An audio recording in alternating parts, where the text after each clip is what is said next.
High আমরা আজকে চলে এসেছি রানী ভবানী সেটে। এই যে ইনি হচ্ছেন রানী ভবানীর স্বয়ং পুত্রী। তো ঘুমোচ্ছেন এখন মিস মুখার্জি। রানী ভবানী পুত্রী এখন ঘুমু ঘুমু করছে। হ্যাঁ, তো এই জাস্ট পৌঁছলাম আমরা ইন্দ্রপুরী। কি ইন্দ্রপুরী স্টুডিও? হ্যাঁ ইন্দ্রপুরীর পর আর কিছু আছে কিনা আমার একটু সন্দেহ ছিল। ইন্দ্রপুরী স্টুডিওতে বেশ ভালো লাগছে, একটা ভুতুড়ো ভুতুড়ো ব্যাপার। অনেকটা অনেক পুরনো একটা স্টুডিও, অনেক ভালো ভালো কাজ এখানে হয়েছে এর আগেও, আর ভবিষ্যতেও হবে, এখনও হচ্ছে। তো দেখা যাক কেমন হয়। মামার মুখটা একটু দেখাও। ঘুমিয়ে কাদা।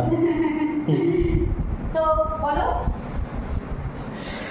তো তোমরা সবাই মাম্মামকে মিষ্টুকে আশীর্বাদ করো যাতে এইভাবেই এগিয়ে যেতে পারে।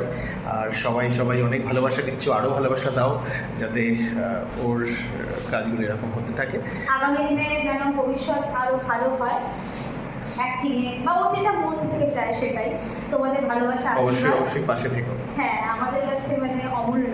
এরকমভাবেই সাপোর্ট করতে থাকো, এইভাবেই ভালোবাসা দিতে থাকো। Love you all guys. ঘুমিয়ে কাদা পুরো। এই যে ওকে, চলো টাটা। খুব ভালো থেকো তোমরা। টাটা। আর দেখতে থাকো রানী ভবানী হ্যাঁ, আসছে। মিস করা যাবে না। টাটা।